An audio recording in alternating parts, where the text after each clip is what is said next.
Hello बच्चों, तो कैसे हैं आप लोग? आशा करता हूं कि आप लोग काफी अच्छे होंगे। बहुत सारे बच्चे कक्षा 12वीं की परीक्षा दे चुके हैं, उनका रिजल्ट भी आ चुका है और बहुत सारे बच्चे बीए करना चाहते हैं। लेकिन बीए में सब्जेक्ट का जब वो चुनाव करते हैं तो बच्चे को कई समस्या का सामना करना पड़ता है, क्योंकि बीए में एक तो विषय ढेर सारा होता है, नंबर 1। तो बच्चा यह समस्या में पड़ जाता है कि उसे किस विषय से बीए करना चाहिए। ठीक है। अब ऐसे में एक बात निकल कर के आता है कि भैया, आपका अंतिम लक्ष्य क्या है? और बहुत बच्चे का अंतिम लक्ष्य होता है कि सर, मुझे भविष्य में खुद को एसडीएम के रूप में देखना है, या आईपीएस ऑफिसर के रूप में देखना है, आईएएस ऑफिसर के रूप में देखना है। तो ऐसे में जिन बच्चों का ड्रीम है, सपना है, ख्वाब है यूपीएससी एग्जाम क्वालिफाई करने का, तो कि जाहिर सी बात है, अगर आपको भविष्य में डीएम बनना है, समझ गए, आईपीएस ऑफिसर बनना है, आईएएस ऑफिसर बनना है, तो भैया इसके लिए आपको यूपीएससी की एग्जाम क्वालिफाई करना पड़ेगा। ठीक है। अब ऐसे में बहुत सारे छात्र यूपीएससी एग्जाम को भविष्य में, है ना, भविष्य में यूपीएससी में सफलता पाने के लिए वे कक्षा 12वीं के बाद से ही कड़ी मेहनत करना शुरू कर देता है। और उसका लक्ष्य होता है कि हम बीए के साथ-साथ यूपीएससी का भी तैयारी करें, जिससे फर्स्ट अटेम्प्ट में ही, यानी पहले प्रयास में ही या दूसरे प्रयास में ही मुझे यूपीएससी में सफलता मिल जाए। ऐसे में बच्चे मुझसे एक प्रश्न पूछते हैं कि सर, मुझे बीए में कौन-सा विषय लेना चाहिए जिससे यूपीएससी का एग्जाम हमारे लिए आसान हो जाए? हमारे लिए क्या हो जाएगा? आसान हो जाएगा और यूपीएससी में मेरा सफलता 100% हो जाएगा। तो यह वीडियो खास तौर पर उन्हीं छात्रों के लिए है। अगर भविष्य में आपको यूपीएससी निकालना है और अभी आप बीए में एडमिशन करवा रहे हैं और आप सोच रहे हैं कि आपको कौन-सा विषय लेना चाहिए जिससे यूपीएससी का एग्जाम आसान हो जाए, आप यूपीएससी में आपका सफलता, यानी सफल होने का संभावना अधिक हो जाए, तो उन्हीं छात्रों को आज मैं ऐसा विषय समझाऊँगा, ऐसा विषय के बारे में बताऊँगा जिससे आपको यूपीएससी की सफलता में जो संभावना है वह अधिक हो जाएगा। ठीक है? तो देखो, आज का हमारा टॉपिक है यूपीएससी की तैयारी के लिए बीए में कौन-सा विषय लें?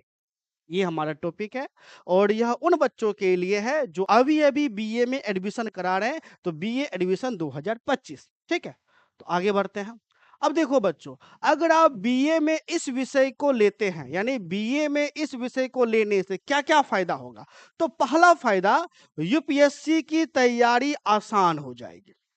यूपीएससी की तैयारी क्या हो जाएगी? आसान। क्योंकि ज़ाहिर-सी बात है, अगर आप इस विषय को ले लेते हैं, तो इस विषय के लेने से अगर यूपीएससी की तैयारी आसान हो जाएगा, यानी पहले प्रयास में, दूसरे प्रयास में आपको यूपीएससी में सफलता मिल जाएगा। यानी प्रथम प्रयास में सफल होने की संभावना अधिक हो जाएगी।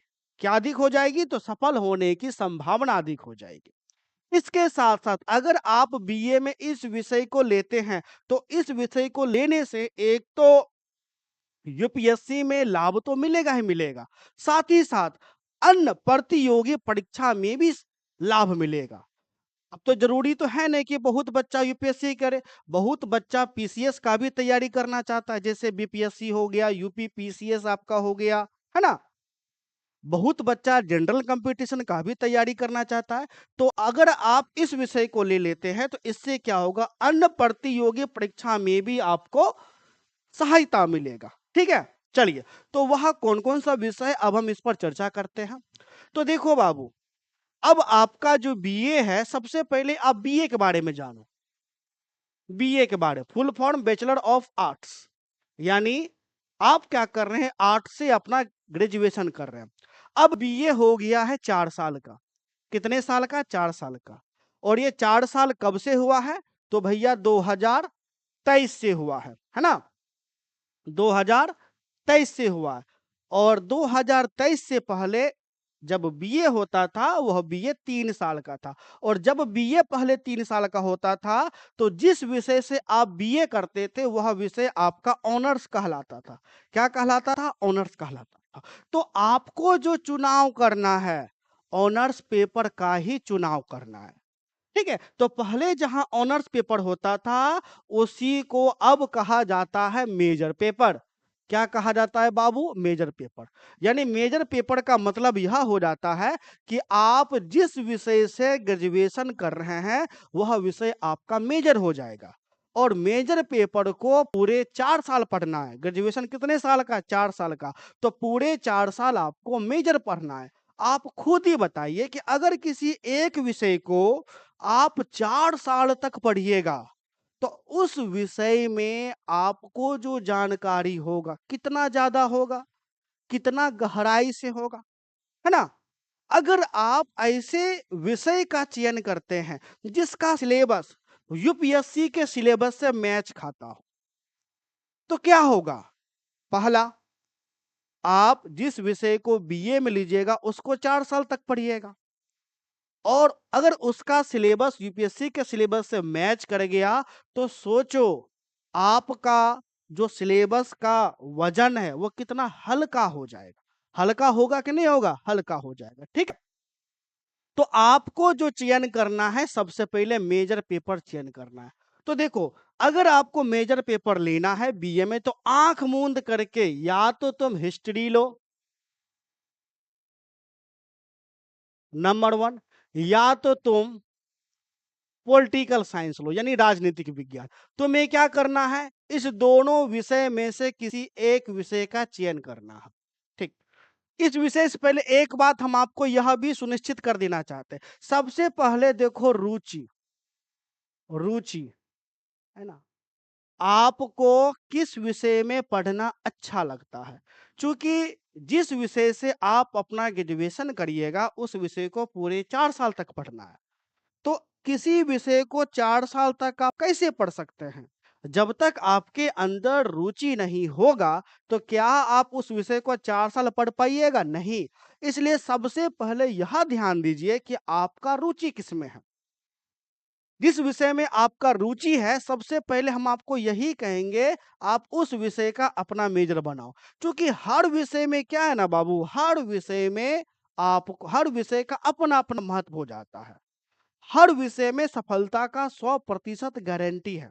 लेकिन हर विषय में आप बेहतर करिएगा तो, बेहतर अगर आप किसी भी विषय में करिए ना, हर विषय में सफल होने का गारंटी 100% है। ठीक है? तो सबसे पहले रुचि देखिए। रुचि देखने के बाद फिर देखो, रुचि देखने के बाद वो तो अलग हो जाता है, उसमें आपका करियर आपको बन जाएगा। लेकिन आपका लक्ष्य ये है कि नहीं भैया हमको यूपीएससी ही क्वालीफाई करना है, तो इसके लिए आप क्या कर सकते हैं, या तो हिस्ट्री लीजिए या तो पॉलिटिकल साइंस लीजिए। अब देखो, सबसे पहले हिस्ट्री का सबसे ज़्यादा महत्व हो जाता है। एक तो देखो, हिस्ट्री जो होता है इसका सिलेबस कभी बदलता नहीं है। अगर बदलता भी है तो थोड़ा बहुत चेंजिंग होता है, माइनर चेंजिंग होता है ना? क्योंकि इतिहास का घटना बदलता नहीं है। इतिहास का घटना तभी बदलेगा जब कोई दूसरा साक्ष्य हमें मिलेगा, है ना? तो इस प्रकार से हिस्ट्री अगर आप लेते हैं तो आपके लिए काफ़ी ज़्यादा उपयोगी है। ठीक? अब देखो होता क्या है, हिस्ट्री ही क्यों लेना चाहिए? क्योंकि हिस्ट्री जो होता है इसमें हमें बीती हुई जानकारी मिलती है। बीती हुई घटनाओं का अध्ययन करते हैं और बीती हुई घटनाओं का अध्ययन करके हम लोग सीखते हैं और अपने जीवन में बदलाव करते हैं। इससे हम क्या करते हैं? विकास करते हैं। इसी प्रकार यूपीएससी के तहत जो भी कर्मचारी होते हैं उनका परम लक्ष्य होता है समाज का सेवा करना। किसका सेवा करना? समाज का सेवा करना। जैसे अगर आप यूपीएससी का एग्जाम क्वालिफाई करिएगा, आप या तो आईएएस बनिएगा, आईपीएस बनिएगा, कोई भी पदाधिकारी बनिएगा। तो अगर आप पदाधिकारी बनते हैं तो आपका लक्ष्य क्या होगा? आपका लक्ष्य होगा समाज का सेवा करना, समाज का विकास हो। तो समाज का विकास कैसे होगा? समाज का आप सेवा कैसे कर पाइएगा? बिना इतिहास जाने तो आप कर सकते हैं? नहीं कर सकते हैं, है ना? तो इसलिए इतिहास का महत्व काफ़ी ज़्यादा हो जाता है और इतिहास का जो सिलेबस होता है यूपीएससी में बहुत बड़ा, मतलब कि जो यूपीएससी का सिलेबस जो यूपीएससी का सिलेबस होता है उसमें इतिहास का एक अलग महत्व हो जाता है। तो ऐसे में अगर आप अपना बीए हिस्ट्री से कर रहे हैं तो क्या हो जाएगा, यूपीएससी के सिलेबस से आपको मैच कर जाएगा, जिससे आपका जो तैयारी है काफ़ी आसान हो जाएगा। उसके बाद हिस्ट्री को आप ऑप्शनल सब्जेक्ट भी आप है ना बनाइएगा। ऑप्शनल अगर अगर आप बनाइएगा तो पूरा 4 साल हिस्ट्री को पढ़िएगा तो ऑप्शनल का तो तैयारी ऐसे ही हो जाएगा। साथ ही साथ और भी जो जीएस पेपर होता है उसमें जो हिस्ट्री का सिलेबस होता है वो पूरा का पूरा मैच करेगा, जिससे आपका तैयारी काफ़ी आसान हो जाएगा। तो पहले नंबर पे यदि आपको यूपीएससी का तैयारी करना है तो या तो आप हिस्ट्री को मेजर बनाइए या तो पॉलिटिकल को बनाइए, दोनों में से कोई एक को बनाइए, ठीक है? समझ गए? चलो, अगर आप हिस्ट्री को मेजर बनाए हैं, मेजर, तो माइनर को क्या बना लीजिए? माइनर को पॉलिटिकल साइंस, यानी पॉलिटिकल साइंस आप माइनर में लीजिए। समझ गए? चूँकि मेजर को पूरे 4 साल पढ़ना है और माइनर को 3 साल पढ़ना है। कितने साल पढ़ना है? 3 साल। ठीक है? समझ गए? अब उसके बाद ये सभी विषय उतना महत्वपूर्ण नहीं है, ये सभी आपका नहीं है, इस पर ध्यान नहीं देना है।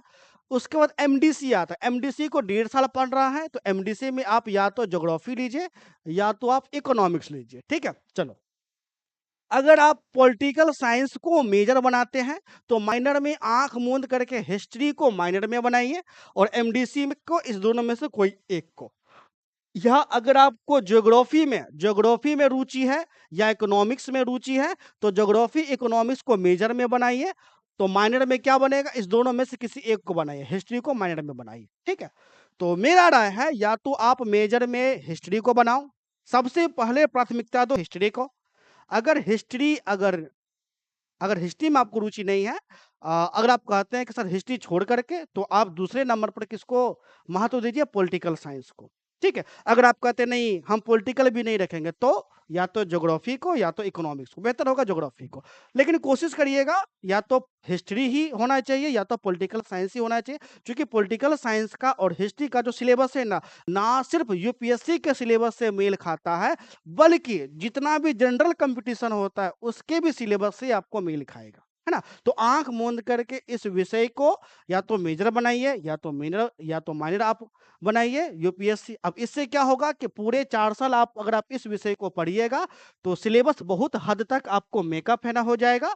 इससे क्या होगा, प्रथम प्रयास में जब आप यूपीएससी का पहली बार एग्जाम दीजिएगा तो प्रथम प्रयास में ही हो सकता है कि आप सफल हो जाए, क्योंकि बहुत से ऐसे भी छात्र होता है जो यूपीएससी का एग्जाम पहली बार देता है और फर्स्ट अटेम्प्ट में ही वह यूपीएससी को क्वालिफाई कर जाता है और आईपीएस ऑफिसर, आईएएस ऑफिसर बाबू बन जाता है। आपने न्यूज़ तो पढ़ा ही होगा। तो वह कैसे बनता है? क्योंकि उसका जो लक्ष्य होता है वह 12वीं के बाद ही तय हो जाता है। वह तय कर लेता है कि हमको यूपीएससी निकालना ही है। इसलिए वह, है ना, अपने लक्ष्य के आधार पर ग्रेजुएशन में अपना विषय को चयन करता है और ग्रेजुएशन के साथ-साथ वो साइड से यूपीएससी का भी तैयारी करता है। ठीक है? तो आशा करता हूँ कि आपका जो डाउट है वह डाउट आपको क्लियर हो गया हो। अगर और भी कोई डाउट हो तो आप हमें चैट बॉक्स में कमेंट करके आप हमसे पूछ सकते हैं। ठीक है? तो मिलते हैं नेक्स्ट क्लास में, तब तक के लिए धन्यवाद।